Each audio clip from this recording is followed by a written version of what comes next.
नमस्कार, मैं हूं अपराजिता सिंह। पीयू पटना में आपका स्वागत है। आज है 19 नवंबर, दिन बुधवार। खबरों की ओर बढ़ने से पहले डालते हैं नजर आज की सुर्खियों पर। बिहार पुलिस कांस्टेबल, एसआई और अन्य विभागीय पदों की भर्ती जानकारी। पाटलिपुत्र विश्वविद्यालय ने जारी किया 2026 का विस्तृत परीक्षा कैलेंडर। पटना में ऐतिहासिक शपथ समारोह हेतु जोरदार तैयारियां। बिहार बोर्ड 10वीं 12वीं सेंटर परीक्षा आज से शुरू। आईपीएल 2026 में संजू सैमसन बदलेंगे धोनी की भूमिका। चलिए बढ़ते हैं आज की 21 बड़ी खबरों की ओर विस्तार से। बिहार पुलिस कांस्टेबल, एसआई और अन्य विभागीय पदों की भर्ती जानकारी। बिहार पुलिस की 25,847 भर्तियां चुनाव के कारण रुकी थी। अब दिसंबर 2025 से प्रक्रिया फिर से शुरू होगी। सबसे पहले सबसे बड़ा हिस्सा 19,838 कांस्टेबल पदों का है, जिनकी लिखित परीक्षा हो चुकी है और 99,690 उम्मीदवार शारीरिक दक्षता परीक्षा पीईटी पीएसटी के लिए शॉर्ट लिस्ट में हुए।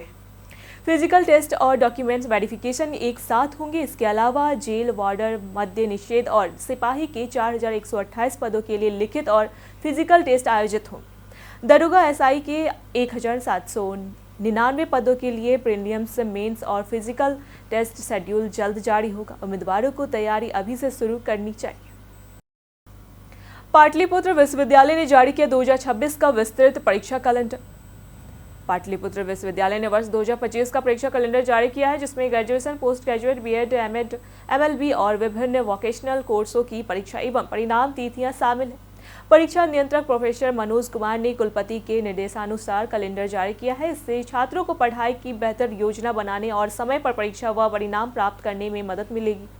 मई से दिसंबर 2026 तक विभिन्न सेमेस्टर और पाठ की परीक्षाएं निर्धारित है, जबकि परिणाम आमतौर पर परीक्षा के 1 माह बाद जारी किए जाए। बीएड, एमएड, यूजी, पीजी और लॉ कोर्सों की सभी प्रमुख तिथियां इसमें शामिल है। पटना में ऐतिहासिक शपथ समारोह हेतु जोरदार तैयारियां। पटना के गांधी मैदान में नई एनडीए सरकार के शपथ ग्रहण की तैयारी बेहद भव्य तरीके से की जा रही है। 20 नवंबर तक मैदान में आम लोगों की एंट्री बंद कर दी गई है। प्रधानमंत्री नरेंद्र मोदी समेत शीर्ष एनडीए नेता समारोह में शामिल होंगे, जहां मुख्यमंत्री नीतीश कुमार, उप मुख्यमंत्री और कुछ मंत्री शपथ ले सकते हैं। 40,000 क्षमता वाला जर्मन हैंगर बनाया जा रहा है, जिसमें 30,000 कुर्सियां और वीवीआईपी के लिए 1,500 सोफों की व्यवस्था होगी। नगर निगम, वन विभाग और 100 से 150 मजदूर सफाई, पंडाल, साउंड और सुरक्षा तैयारियां में जुटे। बिहार बोर्ड 10वीं और 12वीं सेंटर परीक्षा आज से शुरू। बिहार बोर्ड की 10वीं और 12वीं सेंटर परीक्षा आज से शुरू होगी, जिसमें केवल 75% उपस्थिति वाले विद्यार्थी शामिल हो सकेंगे। इंटर की सैद्धांतिक परीक्षाएं 26 नवंबर तक और प्रायोगिक परीक्षाएं 27 से 29 नवंबर तक होगी। मैट्रिक सेंटर परीक्षा आज से शुरू होकर 22 नवंबर तक और प्रायोगिक परीक्षा 24 नवंबर को होगी। परीक्षा 2 पालियों में आयोजित होगी। पहली 9:30 से 12:45 और दूसरी 2 बजे से 5:15 बजे तक। सेंटर परीक्षा में उत्तीर्ण होना अनिवार्य है, अन्यथा मुख्य 2026 परीक्षा में शामिल नहीं किया जाएगा। विद्यार्थियों को सेंटर परीक्षा 2 दिसंबर तक डीओ कार्यालय में जमा करने होंगे। पटना में सरकारी वाहन चालकों को सेफ ड्राइविंग प्रशिक्षण शुरू। पटना में परिवहन विभाग ने सरकारी वाहनों के चालकों के लिए सेफ ड्राइविंग का विशेष प्रशिक्षण कार्यक्रम शुरू किया है। विश्वस्तरीय भवन में आयोजित इस पहल में 450 सरकारी चालकों को सड़क सुरक्षा, यातायात नियमों और सुरक्षित ड्राइविंग तकनीकों की जानकारी दी गई। प्रशिक्षण इंस्टीट्यूट ऑफ ड्राइविंग ट्रेनिंग एवं रिसर्च द्वारा 6 मुख्य बिंदुओं पर आधारित है, जिनमें लेन ड्राइविंग, ओवर रेटिंग, गति सीमा संकेत पहचान, आपातकालीन स्थिति प्रबंधन और सुरक्षा उपकरणों का उपयोग शामिल है। महिला चालकों को भी विशेष प्राथमिकता दी जा रही है, विशेषकर पिंक बस सेवा में। यह कार्यक्रम बिहार में सड़क दुर्घटनाओं को कम करने और सुरक्षित परिवहन को बढ़ावा देने की दिशा में महत्वपूर्ण कदम है। दानापुर अग्निवीर भर्ती रैली, दस्तावेज तैयारी और रिजल्ट जानकारी। दानापुर अग्निवीर भर्ती रैली में भाग लेने वाले अभ्यर्थियों को अपने सभी आवश्यक दस्तावेज तैयार रखने की सलाह दी गई है। इस रैली का रिजल्ट बीते दिन घोषित हो चुका है। मेरिट में आने वाले उम्मीदवारों को दिसंबर के पहले सप्ताह से ट्रेनिंग में शामिल किया जाएगा। जरूरी दस्तावेजों में शैक्षणिक प्रमाण पत्र, निवास और कैरेक्टर सर्टिफिकेट, आधार, पैन कार्ड, एनसीसी खेल प्रमाण पत्र आदि, लागू परिवार के आधार कार्ड, बैंक चेक, क्षतिपूर्ति, ब्रांड, श्रेणी प्रमाण पत्र और पासपोर्ट फोटो शामिल है। सभी दस्तावेजों की ओरिजिनल और फोटोकॉपी तैयार रखें और सेना भर्ती वेबसाइट नियमित चेक करें। पटना में विधायकों के लिए आधुनिक सुविधाओं वाले नए आवास। पटना में विधायकों के लिए बनाए गए शानदार तथा आधुनिक सुविधाओं से युक्त 246 नए आवासों का निर्माण पूरा हो चुका है। भवन निर्माण विभाग ने 44.41 एकड़ क्षेत्र में प्रत्येक 3693 वर्ग फीट वाले फ्लैट तैयार किए हैं। परिसर में एमएलए हॉस्टल, कैंटीन, सामुदायिक भवन, वर्षा जल संचय और जीरो डिस्चार्ज सिस्टम जैसी पर्यावरण अनुकूल सुविधाएं उपलब्ध हैं। ट्रीटमेंट के लिए पानी का उपयोग बागवानी में किया जाएगा और पूरे परिसर में एलईडी स्ट्रीट लाइटें लगाई गई है। अब आवासों को विधानसभा क्षेत्रों के अनुसार जल्द आवंटित किया जाएगा। नए आवास विधायकों के कार्य प्रबंधन और जनता से बेहतर संपर्क बनाने में सहायक हो। बीबॉस 10वीं-12वीं परीक्षा 2025 का शेड्यूल जारी। बिहार विद्यालय परीक्षा समिति बीबॉस ने 10वीं और 12वीं बोर्ड परीक्षा 2025 का कार्यक्रम जारी कर दिया है। 12वीं की सैद्धांतिक परीक्षा 9 दिसंबर से और 10वीं की 15 दिसंबर से शुरू होगी। दोनों परीक्षाएं 2 पालियों में आयोजित होगी। पहली पाली सुबह 9:30 बजे और दूसरी पाली दोपहर 2 बजे। प्रश्न पत्र पढ़ने के लिए 15 मिनट का अतिरिक्त समय मिलेगा। प्रायोगिक परीक्षाएं 12वीं के लिए 5 से 8 दिसंबर और 10वीं के लिए 6 से 9 दिसंबर तक होगी। प्रवेश परीक्षा शुरू होने से 30 मिनट पहले तक ही मिलेगा। परीक्षा सूची में सभी विषयों की तारीखें घोषित की गई। पटना में ठंड बढ़ने से स्ट्रोक, लकवा खतरा बढ़ा। पटना में ठंड बढ़ने के साथ ब्रेन हेमरेज और लकवा के मामलों में तेज वृद्धि देखी जा रही है। आईजीआईएमएस, एम्स पटना और पीएमसीएच में स्ट्रोक मरीजों की संख्या लगातार बढ़ रही है। डॉक्टरों के अनुसार सुबह शाम की तेज ठंडी हवा हाई बीपी मरीजों के लिए बेहद खतरनाक है, क्योंकि ठंड में रक्त वाहिकाएं सिकुड़ जाती है, जिससे ब्रेन हैमरेज, हार्ट अटैक और लकवा का खतरा बढ़ जाता है। आईजीआईएमएस में 2 दिनों में 20 से अधिक गंभीर मरीज भर्ती हुए। विशेषज्ञ सलाह दे रहे हैं कि लोग सुबह 8 बजे से पहले और शाम 6:30 बजे के बाद गर्म कपड़ों के बिना बाहर ना निकलें। बीपी नियमित जांचें और ठंड से पूरी तरह सुरक्षा रखें। नवंबर अंत तक होगा 1290 शिक्षकों का ट्रांसफर। पटना जिला शिक्षा कार्यालय ने आचार संहिता समाप्त होने के बाद 1290 शिक्षकों के स्थानांतरण की तैयारी शुरू कर दी। नवंबर के अंत तक उन्हें विभिन्न स्कूलों में आवंटित किया जाएगा। गंभीर रूप से बीमार और दिव्यांग शिक्षकों को प्राथमिकता दी जाएगी।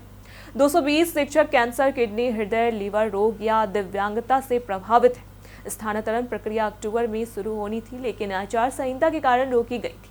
इसके साथ ही पटना विश्वविद्यालय ने 20 अतिथि सहायक शिक्षकों की 11 माह की सेवा नवीनीकरण की, जिसमें समाजशास्त्र, अर्थशास्त्र, फिजिक्स और भूगोल विषय शामिल है। पटना समेत ग्रामीण क्षेत्रों में बिजली कटौती शुरू। पटना और राज्य के ग्रामीण व शहरी क्षेत्रों में 50,000 स्मार्ट प्रीपेड मीटर उपभोक्ताओं की बिजली कटौती शुरू कर दी गई है, जिनका बैलेंस माइनस में है। प्रत्येक महीने की पहली तारीख से 125 यूनिट मुफ्त बिजली मिलती है। इसके बाद बकाया बिल का कटाव होता है। अक्टूबर में 50,000 से अधिक उपभोक्ताओं का बिल बकाया रहा। शहरी उपभोक्ताओं के लिए प्रति यूनिट 5.52 रुपये और अतिरिक्त चार्ज लागू है। मुफ्त बिजली का लाभ तभी मिलेगा जब बैलेंस पर्याप्त हो। बकाया बिल जमा न करने पर बिजली सप्लाई बंद की जा रही है।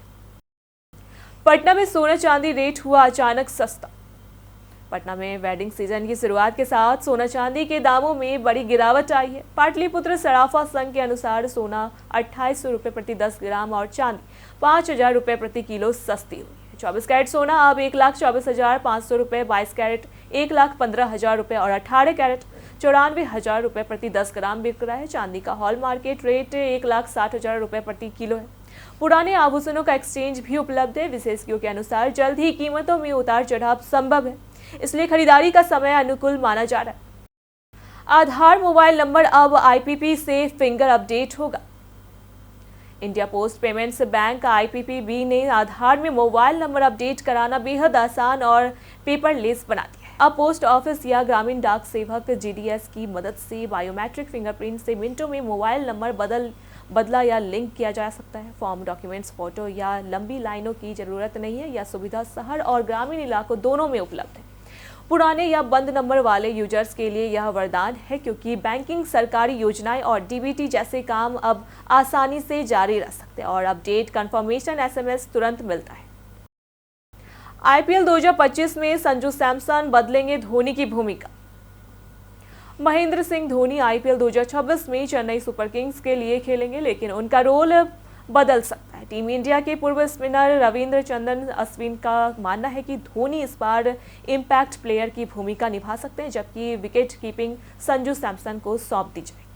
44 साल के धोनी ने हाल ही में घुटने की सर्जरी करवाई है और पिछले सीजन में अधिकांश समय निचले क्रम में बल्लेबाजी की।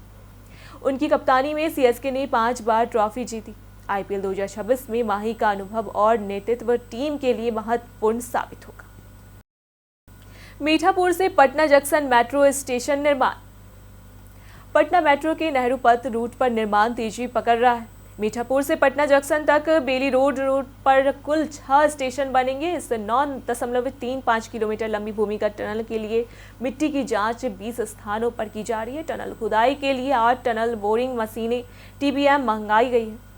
पहले चरण में 2 TBM आएगी और रुकनपुरा से पटना जंक्शन तक टनल की खुदाई लगभग 23 से 24 मीटर गहराई में होगी। निर्माण लागत पहले भाग के लिए 1147.50 करोड़ और दूसरे भाग के लिए 1418.30 करोड़ रुपए। Patna Don Bosco LKG admission online शुरू। पटना के डॉन बॉस्को प्राइमरी स्कूल में सत्र 2026 से 2027 के लिए LKG एडमिशन शुरू हो गए। ऑनलाइन आवेदन 30 नवंबर तक स्कूल वेबसाइट dpspatna.com पर किए जा सकते हैं। कुल 320 सीटें उपलब्ध हैं और आवेदन शुल्क 1800 रुपये। बच्चों की उम्र 1 अप्रैल 2026 तक 4 वर्ष होनी चाहिए। आवेदन के साथ जरूरी दस्तावेज जैसे जन्म प्रमाण पत्र, आधार कार्ड, टीकाकरण रिकॉर्ड, जाति प्रमाण पत्र और भाई बहन की जानकारी अपलोड करनी होगी। कई अन्य टॉप स्कूलों ने भी नर्सरी और LKG फॉर्म जारी कर दिए। GPO गोलंबर हब स्मार्ट सिटी योजना विस्तार परियोजना। पटना के GPO गोलंबर के पास बिहार का पहला मल्टी मॉडल हब बनाया गया है, जो G+3 मंजिला है।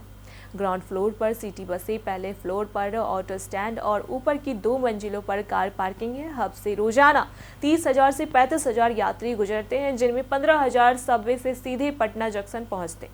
440 मीटर लंबा वातानुकूलित सबवे हब को जंक्शन से जोड़ता है। भविष्य में हब का विस्तार G+5 होगा। पार्किंग क्षमता बढ़ेगी और हार्डिंग पार्क रेलवे टर्मिनल ने सबवे जोड़कर अंडरग्राउंड कनेक्टिविटी देगा। नौबतपुर NH 139 पर धूल से राहगीर परेशान। पटना के नौबतपुर स्थित NH 139 पर बेहटा सरमेरा पुल के नीचे धूल की समस्या गंभीर हो गई। बारिश में सड़क के गड्ढों को भरने के लिए डाली गई अस्थायी सामग्री सूखकर धूल में बदल गई। भारी वाहन के गुजरने से धूल का गुब्बार फैलता है, जिससे दृश्यता कम होती है और दुर्घटना का खतरा बढ़ जाता है। राहगीर, दुकानदार और वाहन चालक परेशान हैं। दुकानदार रोज साफ सफाई करते हैं, लेकिन धूल से ग्राहकों की संख्या घट रही है। प्रशासन से तत्काल समाधान की मांग की जा रही। पटना जंक्शन पर रनिंग स्टाफ ने विरोध प्रदर्शन किया। बीते दिन पटना जंक्शन पर all India railway mess federation की शाखा ने रनिंग स्टाफ विरोधी सिफारिशों के खिलाफ प्रदर्शन किया। शाखा सचिव विजय कुमार के नेतृत्व में हुए प्रदर्शन में महामंत्री SNP श्रीवास्तव ने पूरे भारत में चल रहे विरोध का जिक्र किया। कर्मचारियों की मुख्य मांगों में 25% माइलेज बढ़ोतरी, मिनिमम गारंटेड किलोमीटर माइलेज पर आयकर छूट और ग्रेड पे सुधार शामिल है। उन्होंने कहा कि ट्रेनों की संख्या बढ़ रही है, जबकि कर्मचारी घट रहे हैं, जो अन्याय है। बिहार के सरकारी स्कूलों में किताबें और मैगजीन वितरित। बिहार के सरकारी स्कूलों में कक्षा 5 से विद्यार्थियों को मैगजीन और साहित्य की किताबें दी जाएगी। ये कक्षा के अनुसार होगी, ताकि बच्चों की सीखने की क्षमता बढ़े और वे विचार व्यक्त कर सकें। मोबाइल से दूर रखते हुए इन किताबों से रचनात्मक सोच और पढ़ाई में ध्यान विकसित होगा। साथ ही भविष्य में प्रतियोगी परीक्षाओं की तैयारी में मदद मिलेगी। स्कूलों में हेल्थ जांच में बच्चों की आंखों में हल्की समस्या पाई गई है, इसलिए पढ़ाई में सहूलियत के लिए साहित्य का उपयोग किया जाएगा। पटना में LNJP अस्पताल बनेगा सुपर स्पेशलिटी सेंटर। पटना का LNJP हड्डी अस्पताल जल्द ही 400 बेड और 10 अत्याधुनिक ऑपरेशन थिएटर के साथ सुपर स्पेशलिटी हॉस्पिटल बनेगा। नए भवन में ट्रॉमा सेंटर, हड्डी विभाग, न्यूरो सर्जरी, जनरल सर्जरी और ध्यानी प्रस्तुति विभाग के लिए अलग OT होंगे। वर्तमान में अस्पताल में 124 बेड है। डॉक्टर सरसीज नैनम के अनुसार दिसंबर के पहले सप्ताह तक नया भवन तैयार होने की संभावना है। साथ ही एनेस्थेसिया और जनरल सर्जरी में DNB कोर्स शुरू करने की योजना भी है। बीते दिनों जिन्होंने हमारे वीडियो पे लाइक और कमेंट किए थे उनके नाम हैं संजीव कुमार, अनिरुद्ध कुमार, राकेश मिश्रा, ओमकार सिंह, अमरजीत कुमार, अबोध कुमार, नेहा कुमारी। इसी के साथ बढ़ते हैं आज के सवाल की ओर। आज का सवाल है, क्या आपको लगता है कि धोनी का नया इम्पैक्ट प्लेयर रोल सीएसके के लिए फायदेमंद होगा? आप अपना जवाब हमें हमारे कमेंट सेक्शन में लिखकर जरूर बताएं। आज के लिए इतना ही। पटना की तमाम खबरों के साथ बने रहने के लिए देखते रहे प्योर पटना। और साथ ही अगर आप यूट्यूब चैनल पर देख रहे हैं तो चैनल को सब्सक्राइब करें। अगर आप फेसबुक पेज पर देख रहे हैं तो लाइक और फॉलो करें।